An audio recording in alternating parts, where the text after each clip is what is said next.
the American Society for Training and Development, Maryland chapter, the 10 Commandments, more or less, of Successful Presentations, presented by Terry C. Smith. So please welcome our presenter tonight, Terry C. Smith.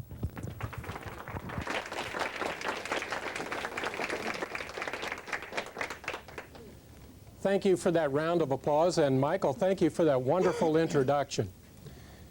Particularly the comments about my book. I am very proud of that book. It's a compilation of 3,000 presentations that I have worked on and about 300 that I have given personally. So proud of the book. As a matter of fact, Michael, I'd like you to have this copy, and I'll leave this up here for you. That's in addition to the door prize.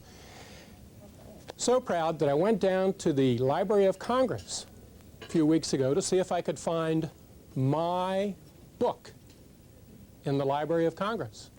And I looked it up under its title, Making Successful Presentations, and I didn't find it.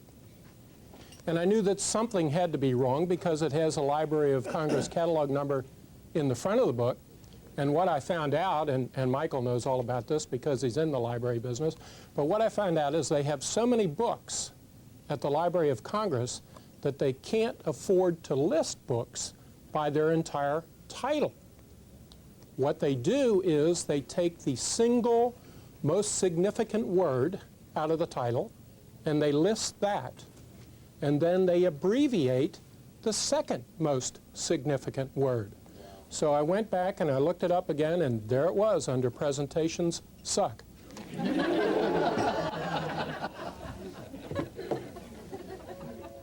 Not tonight. Not tonight, I guarantee it. The title of my talk tonight is The 10 Commandments of Successful Presentations. And those of you that in the audience that are from the financial world are looking at these envelopes back here on the wall, and you see that there are more than 10. Some controllers that I know would refer to that as a slight overrun, particularly in the defense business. It's called a slight overrun. Now, I used to use the stone tablets, but the airlines lost them. So I've had to switch over to these envelopes. I thought for a while that I might also call this talk A Penny for Your Thoughts, using that phrase that the English author, 16th century John Haywood, had coined, if you'll pardon that expression, a penny for your thoughts. But that was a long time ago, and a penny was worth more then. In today's world, a penny for your thoughts would be an insult. So instead of a penny, I'm going to give you $1,000 for your ideas on what makes for a good or bad presentation. That's the way I write my books. I get good ideas from other people and I put them in the book. So the royalties are rolling in. I can afford it. You can get $1,000 tonight for your ideas on what makes a good or a bad presentation. Think back to the best presentation you've ever seen or the worst presentation you've ever seen and what made it so.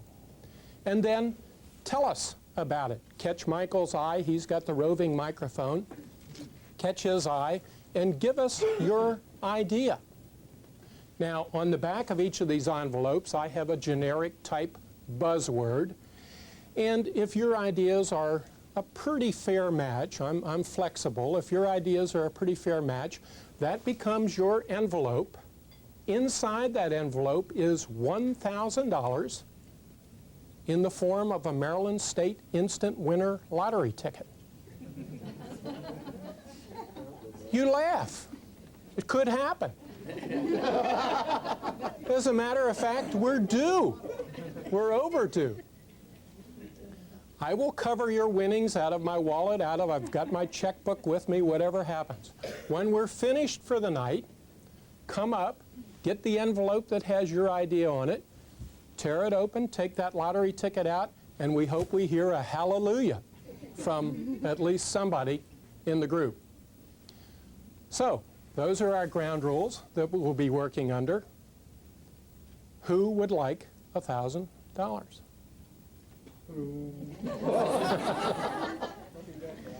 I think the one that I saw that I even remember the guy's name was Gil Kleiner, who did a presentation on humor and how to deal with difficult people, how to put humor into training as a vehicle to keep people light on heavy subjects and that kind of thing. And he had little gadgets, or he had stories.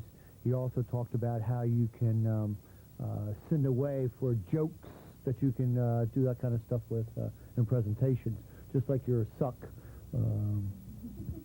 presentation. S-U-C-C, period. Yes.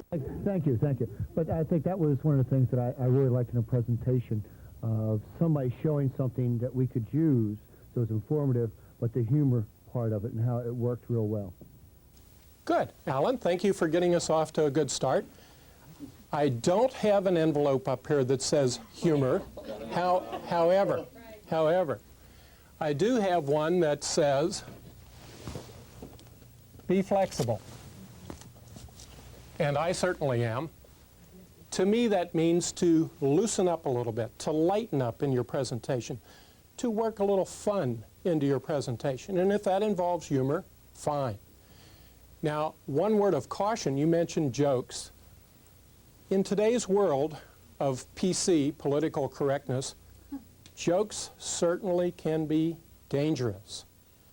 Stories told about yourself, stories told on yourself are fine.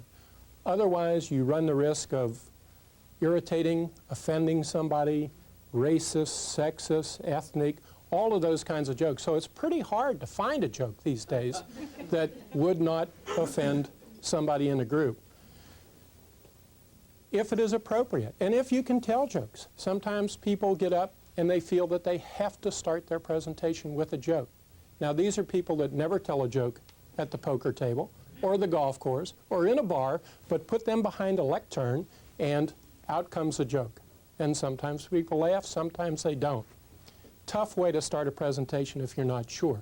But certainly work in personal glimpses, stories about yourself that have a humorous touch, and some of the other things that you told us. Thanks. Who's next?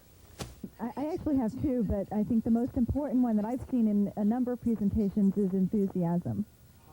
Ah, enthusiasm. Great. Want to tell us, you're not from the legal profession, are you? No, I'm not. Okay. I mean, that wasn't much for $1,000. You want to tell us? I guess being animated and energetic and not just delivering a presentation in a monotone, but changing your tone of voice and inflection and showing the audience that you're having fun, that the presenter is having a good time, and then other people pick up on that. Excellent coverage. Let me find that envelope. The toughest part of giving this talk is remembering where the items are. Sometimes I turn over the wrong one and everybody's hand goes up with the next answer. Let's see. Here we are. Got lucky again. Enthusiasm. Do you know where the word enthusiasm comes from, Sharon? No, I don't. But you think you're going to find out. Part of my vast organization, I have a research department. Consists of a son who got to go to a fancy school where they study Latin, Greek, son named Bill. And I asked him, I said, Bill, where does that word enthusiasm come from? And he says, Dad, it comes from the Greek en theos, meaning God within. And I'm not a very religious person, but I do think that each of us have that godlike spirit inside of us that we can let out and share with an audience. And sometimes I think that I achieve this level because from the back of the room, people that know me, I will occasionally, as I get up to give a talk, I'll occasionally hear them say, oh, God. But that godlike spirit that we can let out. Now, you mentioned the monotone. Every book on speaking, somewhere in there is a sentence that says, do not talk in a monotone. Picture that word monotone up here over my head. How few letters do you need to change monotone into monotonous? Not very many. And the advice you gave us, changes in volume, pace, pitch, inflection. All of those are great. There's one more element of enthusiasm. You concentrated mostly on the voice, as I recall. What else would you cite in enthusiasm? Gestures, changes in the way that you're even in the place that you stand, moving back and forth, not just standing still in one place, making eye contact with a number of different people. Great. The movement, the gestures. You can talk with your hands. Certain ethnic groups certainly do this, but we see it every night on television. Somebody talking with their hands, so forth. Can tell an audience you need their help. Can tell them something has got to stop. You can enumerate things. There are 3 things I'd like you to remember as a result of this talk. The first is that I have a very poor memory, and I can't remember the other 2 right now. The other night, I like to watch the preachers on TV. The other night I saw a preacher, he said, "Brothers and sisters, when the call comes from up there, I'm going to be ready to go." Bad time. I won't tell you which preacher it was. That might be right, but maybe it was just bad timing on a gesture. There's, you know, sometimes after a long day, we can use a little extra added ingredient. Now, the dessert was good and the meal was good and so forth, but to borrow a technique from television, a little demonstration, and Alan kind of touched on this. What is the chemical process that we're talking about here inside this class? Starts with the letter E. Effervescence. Effervescence. If we can make our presentations as bubbly as this glass of Alka-Seltzer, we will have gone a long way. Phil, I'll leave this with you. Thank you. You may come in handy. Anybody else needs one, just put your hand up in the air. That effervescence beginning with the letter E, I was working with a group one time, trying to get them to come up with enthusiasm. I said, what's a word that starts with the letter E that stands for a lot of excitement and movement? And they said epilepsy. Was not as good a group as this is. This is a good group, I can see that. Mark Twain once said that he had worked at many different jobs. He had been a newspaper reporter, he had been a riverboat pilot, and then he became a lecturer, and he never had to work again. That's my goal in life, and with the kind of help we're getting here tonight, I hope that we'll achieve that. So, who's next? Somebody, there were a lot of hands up here for $1,000. I work in the banking field, and so I've seen presenters do very esoteric presentations, and people who are good, the person I'm thinking of who was excellent, used wonderful visual aids to graphically show people very complex, financial types of topics and projections and such. And people just raved and said I could listen to him for hours. And I thought you couldn't just listen to him, you had to see what he did. So I think his visual aids were the real key to what made him successful, as well as those other things. Okay, Jane tells us visual aids, and sure enough, we're on a roll here. I got a little lazy when I did this visual. Notice I didn't spare any expense on the visuals tonight. Actually, I talked to Michael about what kind of visuals to use, and he said that your budget could not afford the IMAX projection equipment, so we went with something a little simpler. I got a little lazy here, and I left the word good off of there, because there is a big difference. We've all been to these presentations. You mentioned financial presentations. The individual who tells us, I know you can't read this in the back of the room, but what an insult. Or as engineers like to say, as you can plainly see, and you're thinking, I got to get to Pearl Vision here. Good visuals. A picture's worth 1,000 words if it is a good visual. Now, visuals add another dimension to our presentations, just as Jane said. We learn 2 ways. We learn from what we hear and from what we see. And surprisingly, we learn more from what we see than what we hear. Studies at the Wharton School showed that presentations with visuals took 28% less time. Groups reached consensus more often and faster with the visuals. Decisions were made on the spot rather than being deferred until a later date.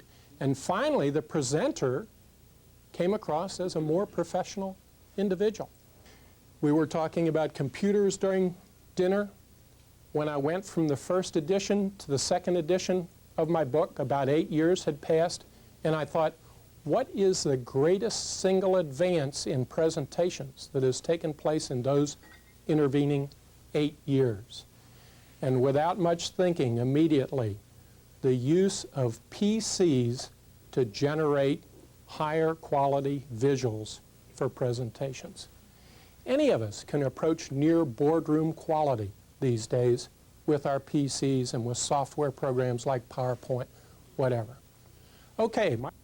What I think is really important is understanding the frame of reference of the people who are listening. I mean, it seems to me that a bad presentation is one where the person talks on and on about something which wasn't what I thought I was going to hear or what I was interested in hearing about. And a good one is when the person understands why I'm here, what I want to know, and addresses things from my point of view. Good answer. I can think of a couple of places to put that.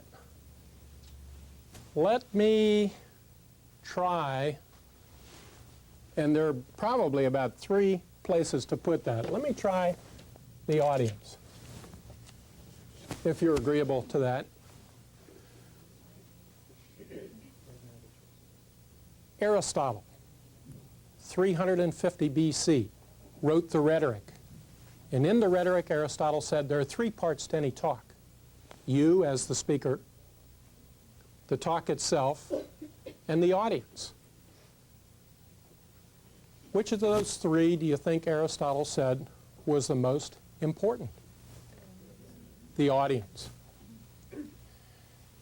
Your audience, prime importance.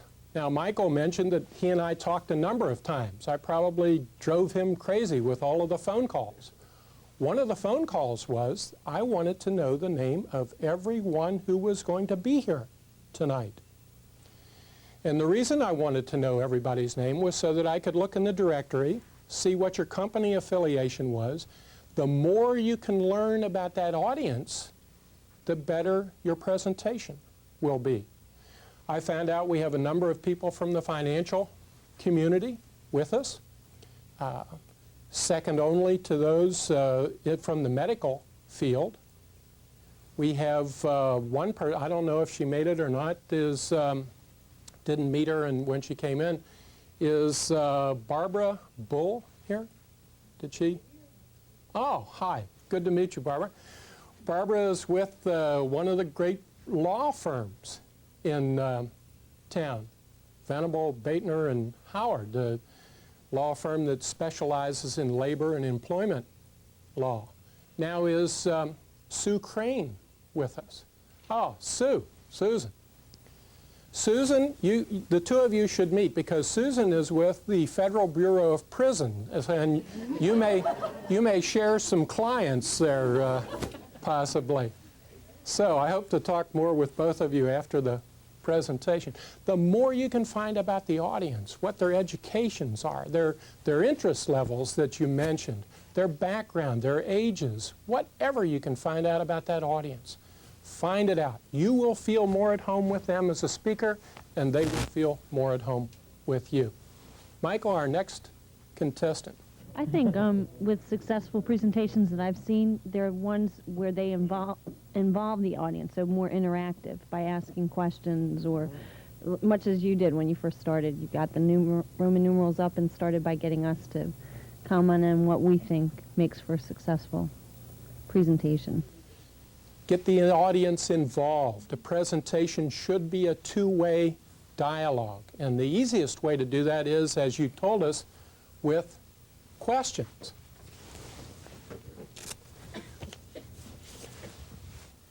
Questions are extremely important in a presentation. They may be the most important part of a presentation. In my book, I devoted a whole chapter to questions and how to handle them. I called it Questions and Answers, the Speaker's Dessert, where you have a chance to repeat, emphasize, and clarify material and get that dialogue going. Now, what happens Frequently, people get up to give a talk, a presentation, they finish it, they thank the audience for their attention, and they say, "Are there any questions?" And then the speaker waits for perhaps as long as a nanosecond before they say, "Okay, that's it, good night, thank you, I'm gone, I'm out of here, it's over, thank goodness," what have you. That's when the action starts. I've seen high-level presentations where more time was spent rehearsing possible questions and answers than the presentation itself. And if you don't believe that that's true, just get involved in a stockholders meeting sometime. Mary, you had a comment. When you mention the audience, I think it's very important for the speaker to know the audience, as you said, but also to modify the presentation so that it fits the language of the audience. Sometimes you can have a script and it can be, in your mind, you want to present it just the way it is, but if you know that the audience doesn't understand or is not coming from the same perspective, you have to taper or modify your presentation to meet the needs of the audience. I'd like to extend your conversation a little bit. You've got the microphone. You talked to us about reading from a script in a presentation. How do you feel about that? I personally don't like to do that and try not to do that. I think it's important for the speaker or the presenter to know the material well enough and to be comfortable enough with the material so that it's more of a speaking delivery as opposed to a reading delivery. Because I think people tend to lose interest if you're reading off of a script. But if it's being delivered in the fashion that you're presenting it, it's very interesting and people stay awake. Do you know the term for that? Starts with the letter E. Everything we have almost starts with the letter E, but what's the name of that type of presentation? Extemporaneous? Exactly.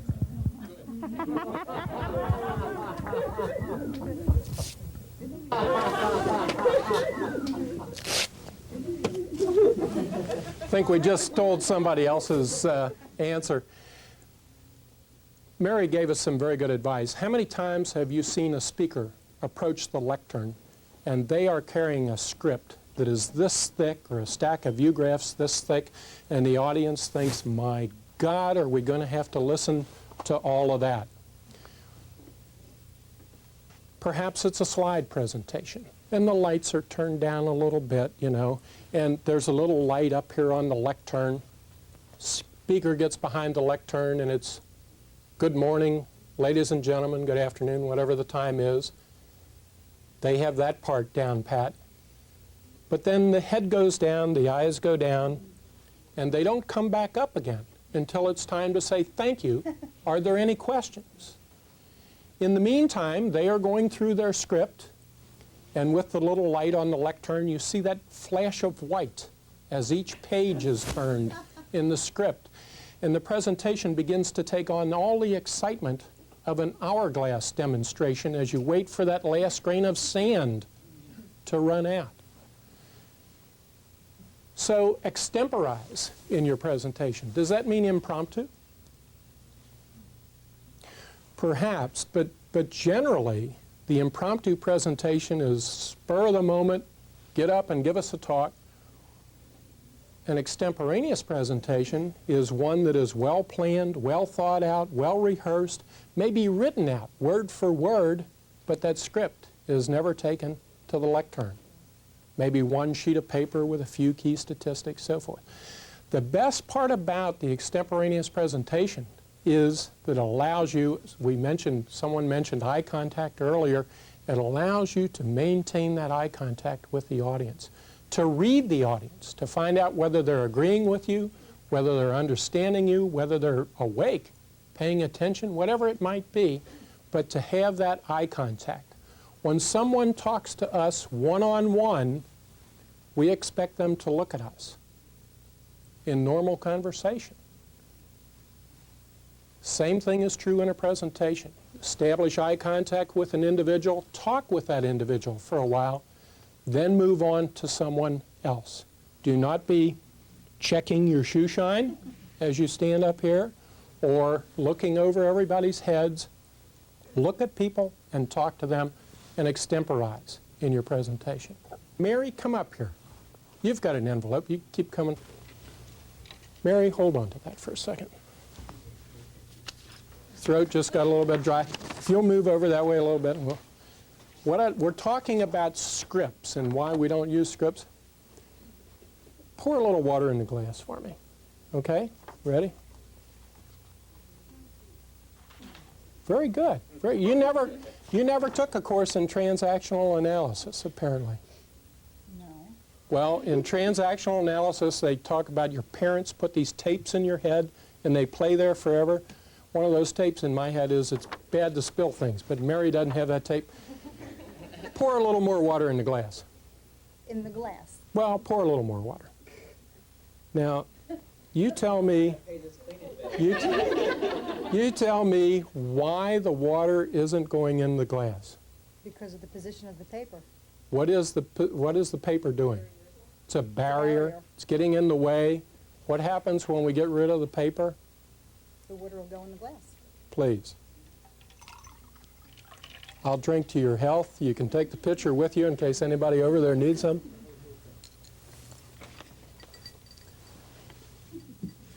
The paper is a barrier. It gets in the way. Why have that barrier between you and your audience? Extemporize. Look at people and talk to them and extemporize in your presentation. Great, thank you.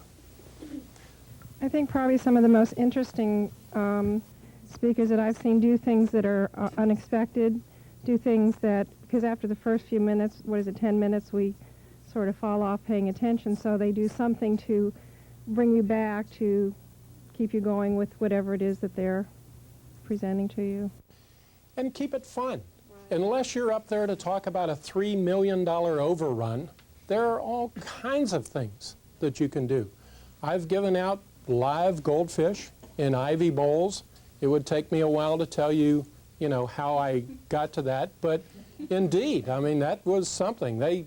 The speaker that came on next, they had to call a break. I mean, it was pandemonium. It was a group of managers. They're banging on the sides of the bowls to get the fish to swim faster, putting 2 fish in the same to see if they could improve productivity. I mean, it was a riot. The unexpected. Now, I hadn't thought about that phase of the unexpected. I was thinking perhaps, and your key word certainly earns you an envelope, I was thinking in terms of some of the bad things that can happen to you with the unexpected. A heckler or something like that. Well, yes. I mean, in a fun group, you might have a heckler, but even in a business presentation. I'm giving in a dinner presentation.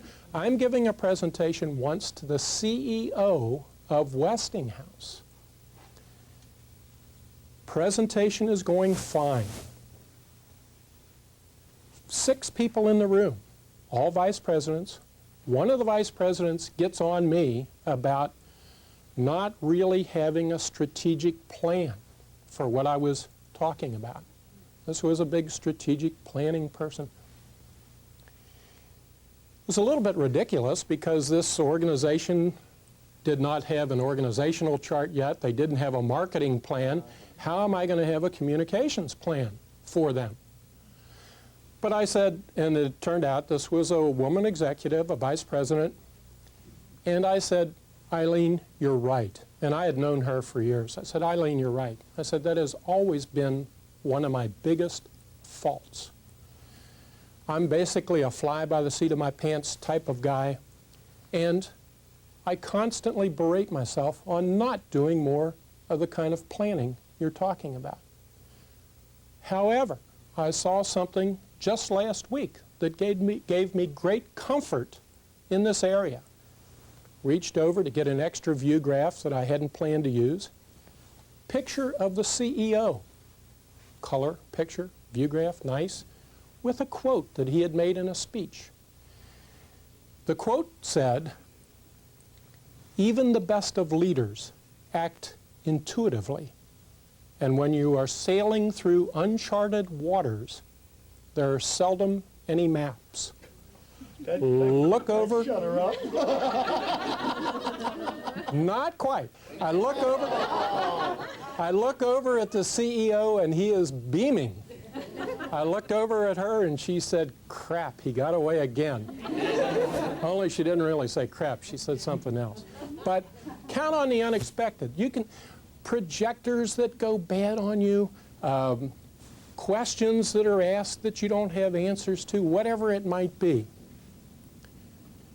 I got here this afternoon at about 4 o'clock, which was much earlier than I needed to. But I like to get, if I'm going to give a talk, I like to get to the place early.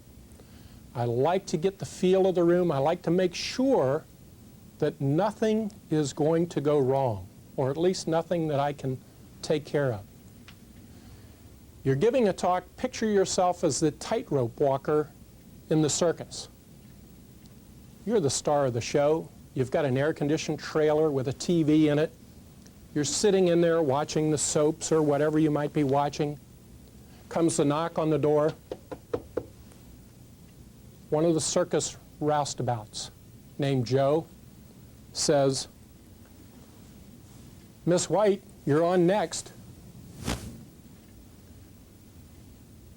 Do you turn to Joe, the circus roustabout, with his bottle of Wild Irish Rose in his back pocket, and do you say, "Hey, Joe, go out and check all those ropes for me. Make sure they're tight. You know, I was up there last night. The number 4 rope was loose. I almost killed myself." No, you're the person that's going up on the wire. Check your own rigging, check your own ropes. But thank you for looking at the positive side of the unexpected. And I think we'll have a few of those for you. This might be on the negative side of extemporizing, but the one thing that stands out to me is not one of the best speakers that I've seen, but a person who was very famous and came across very poorly. And that was somebody as a keynote speaker who had memorized the speech, and it was very apparent. And you knew she had probably given this speech many times before, and as she's talking for approximately an hour, you could just see the glazed eyes and the just running off with the same stories, and it totally turned off the audience. So it could be a very well-known person who has a lot of expertise, but the presentation made her just fall. Let me just jump back to one other comment that you had made. You talked about the length of a presentation and the fact that it lasted an hour and it was a red talk. Clinton's talk last night lasted, I think, an hour and 3 minutes, but it seemed shorter than that. And he has a bad habit of running long in his talks. You brought up the subject of time, so let's touch on that a little bit. What about that hour-long presentation? What about time in a presentation? The important thing is, if it is to be a lengthy presentation, it should be broken up, either by visuals, by humor, just to break up the entire presentation so you're not sitting there the entire time listening. Maybe have interaction. So I don't think a lengthy presentation is a problem if it's orchestrated correctly. By the same token, a presentation can be very short and to the point and have enough information that comes across as well. Good. The important thing is not how much time it will take you to explain something or discuss something, but how much time is that audience willing to give you. One of the most successful presentations I ever gave, I asked each of our general managers for 10 minutes to meet with their staffs to talk about a new proposal technique. 10 minutes. I could give my presentation on this new technique in 10 minutes. I met with 14 different groups. I never got out of one of those in less than an hour. Gave the presentation every time in 10 minutes, and there were 50 minutes or more of questions. Exactly what I wanted. I had spare view graphs. It showed they were interested in learning more. Other things about time. Time of day. You know, you have to be careful about that. Maybe what's a good time of day? Not at the end of the day, not right before lunch. Maybe at the very beginning of the day. That's important, certainly. how much time you spend preparing a presentation. What's Hallmark's famous advertising slogan? When you care enough to send the very best. And when you're getting up to give a presentation, you ought to care enough to do your very best. Let me tell you my personal formula for giving a good presentation. I think it takes 1 hour of preparation for every minute you're going to talk. Sometimes you don't have that luxury. Believe me, when I talked to the CEO of Westinghouse, I put more than 1 hour into every minute I was going to talk to him because it was worth it to me. But think in terms of this audience. We have 50 people here who are going to listen to me for an hour.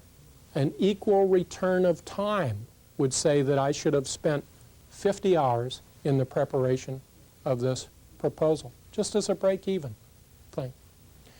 We need another contestant. Practical application needs to come out of every presentation to please me in terms of what I've learned, how I can apply it now. I want to be able to go away and use it right away as much as I can. Practical applications, something you can take away with you. What's a single word for that? Perhaps. Starts with a B. You've got it.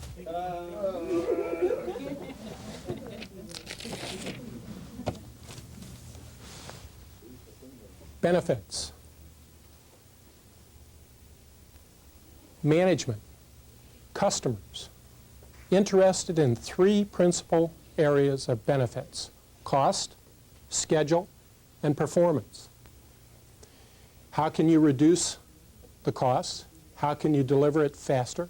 How can you make it work better, more reliability, higher quality, whatever? There's an old expression.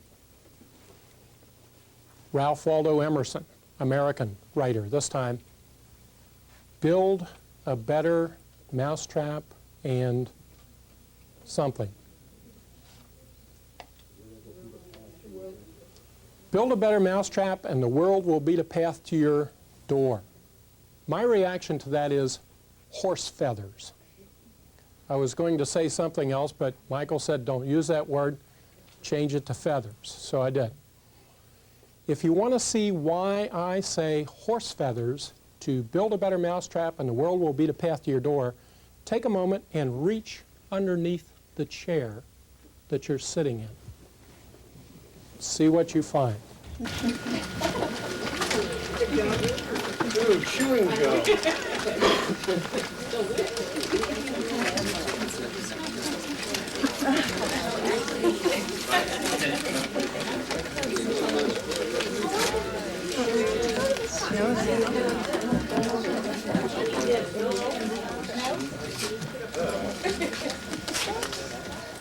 I hope you're paying attention to Ed here. Look, we couldn't have picked a better guy. Let me tell you a little bit about this mousetrap gimmick. Sometimes I think maybe an engineer wrote, build a better mousetrap and the world will beat a path to your door. The engineer looks at the mousetrap and he thinks, I'm going to make that base out of kiln-dried pine so it won't warp. And I'm going to put 33 coils in that torsion spring so it'll have just the right moment of inertia to annihilate that mouse. And then forgets to ever put anything in the mousetrap that's going to get the mouse interested. The little bit of cheese. What is the benefit? What's in it for the mouse to walk into that trap?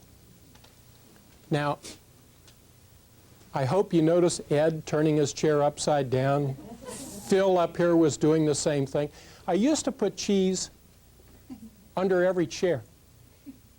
But then the price of cheese went up.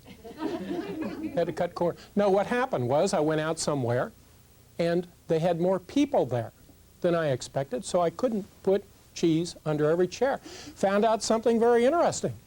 People got out of their chairs, they turned them upside down. Some people even said, where the hell is my cheese? little 10-cent piece of cheese, you know. We live in a what's in it for me generation. And if the audience doesn't get their piece of cheese, if they don't find out how to make their jobs easier, how to get that next promotion, how to earn more money, or if their management, customers, cost, schedule, performance, they go away feeling unfulfilled. So, as Ed tells us, give them something to take home with them that they can use. Next. If the presenter isn't credible on the knowledge of his topic or her topic, then you're going to lose the audience. The benefit is they have to have something to take away. They're not going to want to spend a lot of time listening to something that, yeah, credibility. Credibility. Barbara, I don't have an envelope up here that says credibility. However, I have one under here that says bonus answer. And on the back of bonus answer is credibility. So we'll keep this one up here for you. And I'll tell you in a second why I didn't have it on the wall. A lot of times people say, know your subject, which is allied to credibility. But then a lot of times people use, I don't know enough about that to give a talk about it. And they'll use it as a cop-out to avoid giving a presentation. Well, why did they ask you if they didn't think you had some expertise in this area? I think there are only two reasons why you should ever turn down an opportunity to give a talk. One, the first is that you have to give another talk at the same time in a different place, so you can't do both of them. The other, perhaps a little more realistic, is that you know there is no possible way that you can get interested in that subject. And if you can't get interested in it, how can other people? Now, the credibility that you talked about, certainly you want to have enough detail in your presentation for credibility. You don't want to swamp them, but you want to be credible in that extent. How you dress is part of your credibility. Depending on the audience, you might want to wear the three-piece bank loan suit, or you might want to wear sweaters, flannel shirts, and work boots to go out to a construction site somewhere. Credibility in how you dress can even extend all the way down to the lapel pin that you're wearing. You've all heard the Westinghouse slogan, "You can be sure if it's Westinghouse."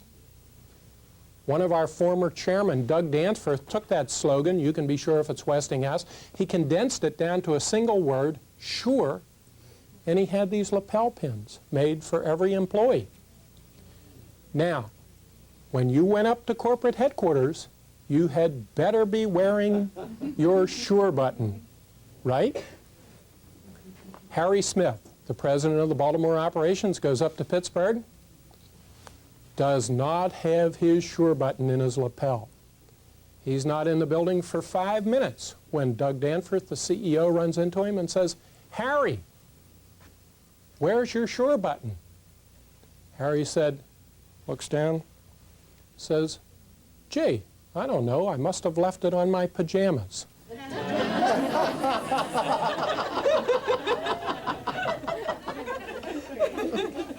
True story. It's in my book. I wrote to both Mr. Danforth and Mr. Smith and got their concurrence that that actually had happened and permission to use it. So we'll keep this envelope up here for you.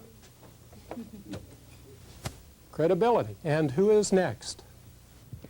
I think it's really important to practice before you give a presentation, because you're going to catch some of those things that would have surprised you. You'll still get some that'll surprise you, but you'll catch some of those things that would have surprised you, and you'll probably make fewer mistakes and have a much smoother presentation, and then be more familiar with it and be able to relax a little bit more so that you can maybe think of some creative things as you do the presentation.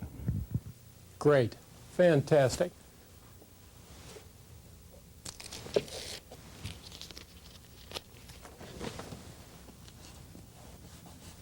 I didn't say rehearse, but that's what I meant. Close enough. Close enough for government work. In the speaking business, they say there is always a rehearsal. Sometimes, unfortunately, it is in front of the real audience. We've all been to presentations like that. Now, you mentioned practice. I like to break this into 3 phases. Practice, which you do by yourself in front of the bathroom mirror or with an audio tape, or I find it very helpful to do a cassette and then put that in my car and play it as I drive around. Rehearse, or dry run rather, the second step, where you get some of your compatriots around and they listen to your presentation to see if the idea that you want to have come across is coming across. And you do that with quickie view graphs, butcher chart paper, visuals, whatever, before you've spent a lot of money and effort on finished, polished visuals.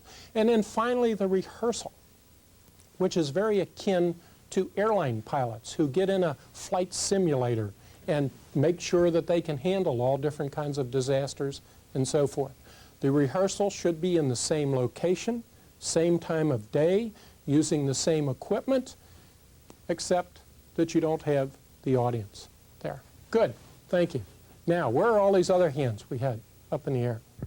I think it's sort of partly covered under credibility, but I'm thinking something along the, for the sake of using jargon, the walking your talk, that you can be very credible and that you know what you're talking about, but if you're not modeling it, for instance, giving a lecture or giving a presentation on audience involvement when the only thing you do is talk to them and you don't involve them, or giving a presentation on quality that's very poorly done. So being somehow with what you're saying and doing, being in sync with the topic. So sort of being congruent and having integrity as well as credibility. What I hear you saying ties in with an envelope up here. It is somewhat a large leap of faith, but for $1,000, if you allow me the liberty, what I hear comes from that we haven't touched on yet, very important item, and that is the objective of your presentation. And the reason I say that is, as you say, if your objective is to talk about audience participation and then you don't do it, how terrible.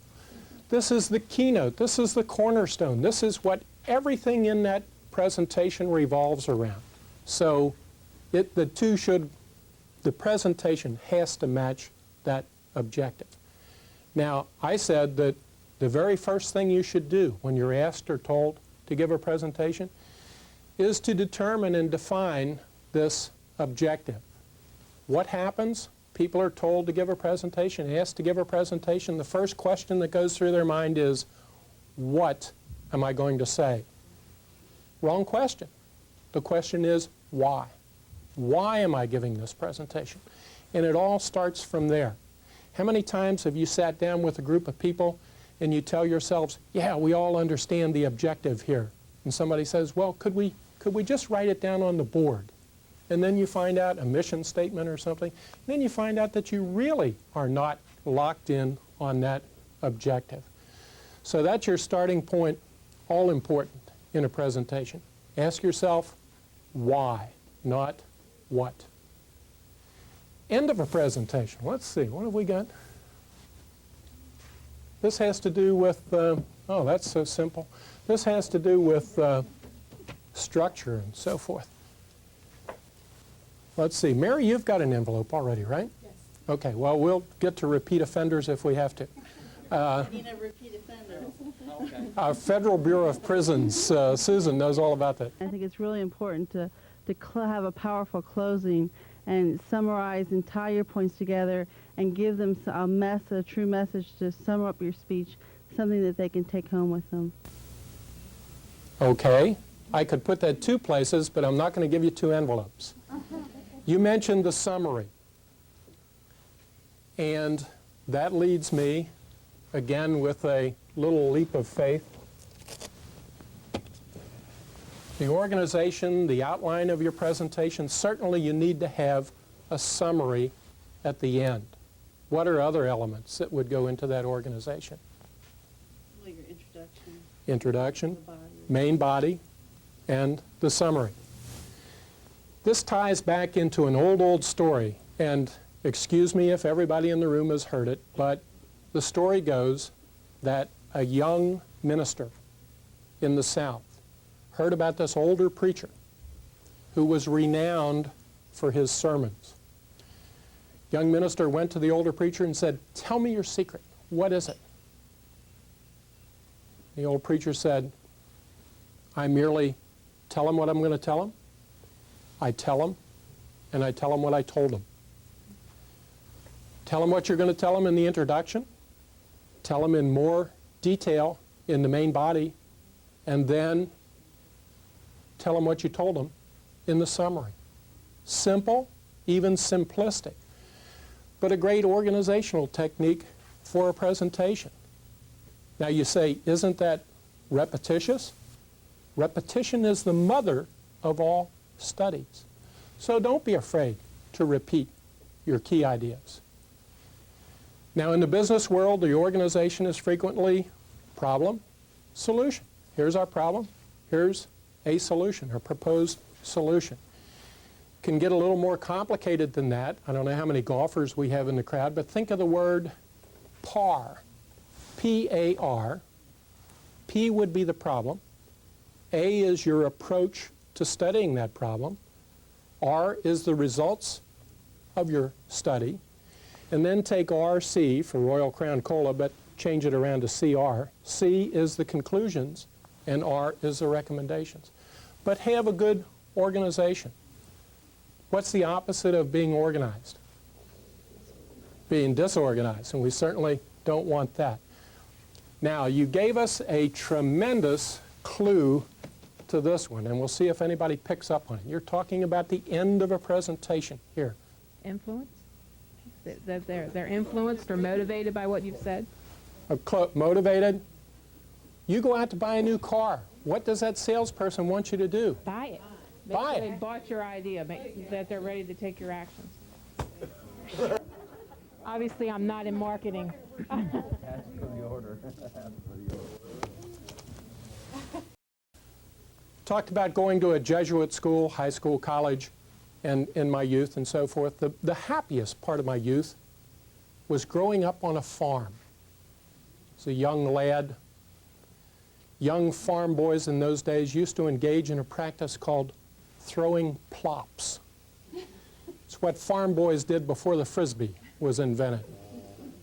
You give a presentation, don't throw plops. Don't just throw your ideas out there in the middle of the floor, hope somebody's going to pick them up.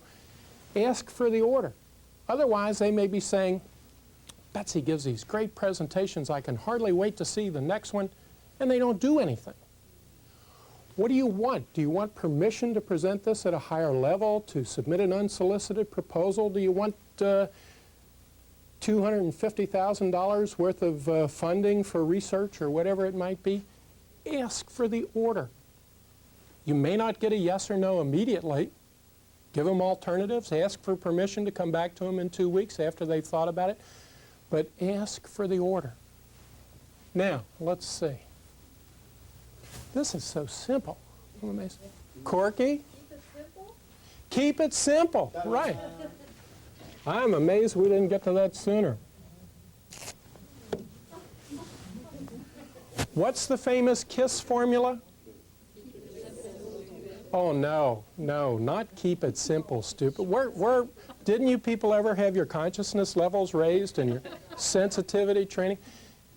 We used to say keep it simple, stupid. Now we say keep it short and simple. So a presentation is a prelude to something else. You're putting forth ideas for consideration. You don't need to prove everything. You need enough detail for credibility, but you don't need to prove everything.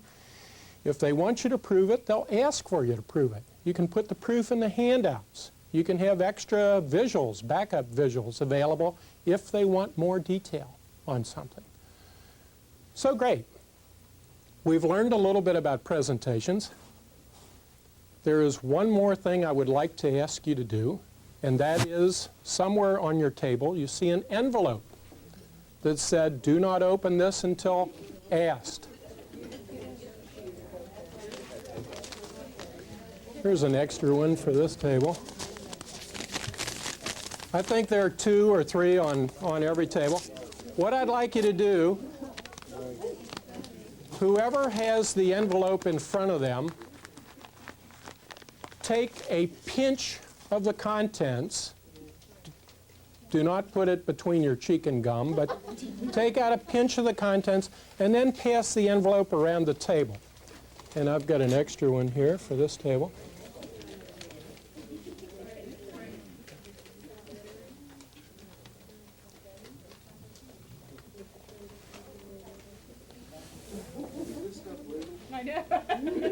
Yes. Okay, now, in closing, I would like to, with your help, do a little demonstration and make 3 points. What I'd like you to do is hold this material out in front of you and look around the room as you release the material. On the table.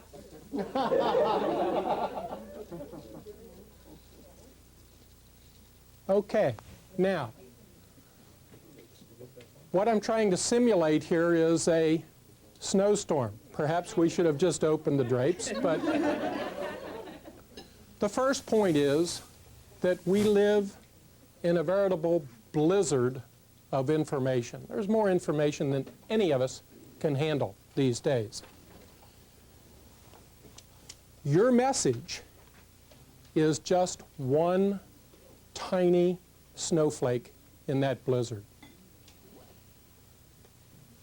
If you want it to be understood, paid attention to, acted upon, you're going to have to do all of the wonderful things that you've just told us about on the wall. Second point, take a look at your pile of snowflakes and then look at the snowflakes of the person on either side of you.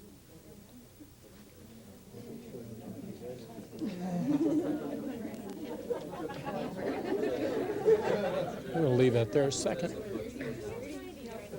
Now, notice that no 2 piles of snowflakes are the same. If you're giving a presentation, be yourself. Find out what works for you, and then build on your strengths, and forget about those weaknesses that we all worry about.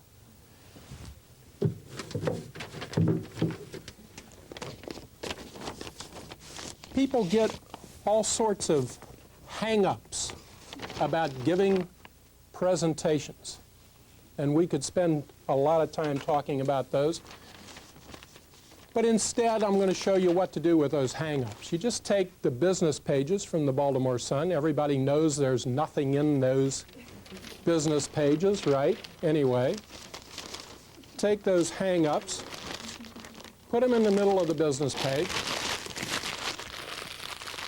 and just crumple them up and throw them away.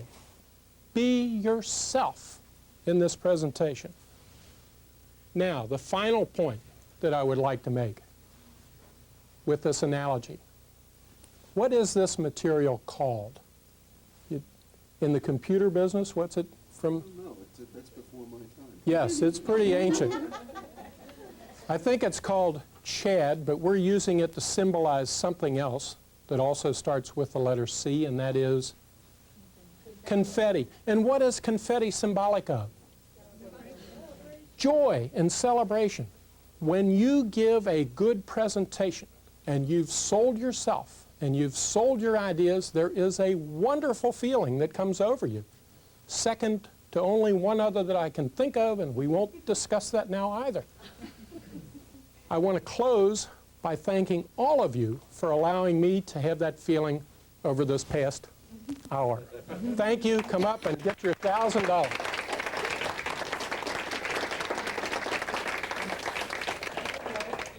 Come up and get your envelopes. And if you fail to win the book as a door prize, I have a few other copies I'll part with at cost. Autograph the book to you.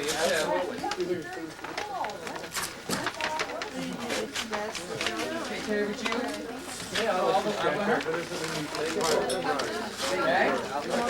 Hey. Congratulations.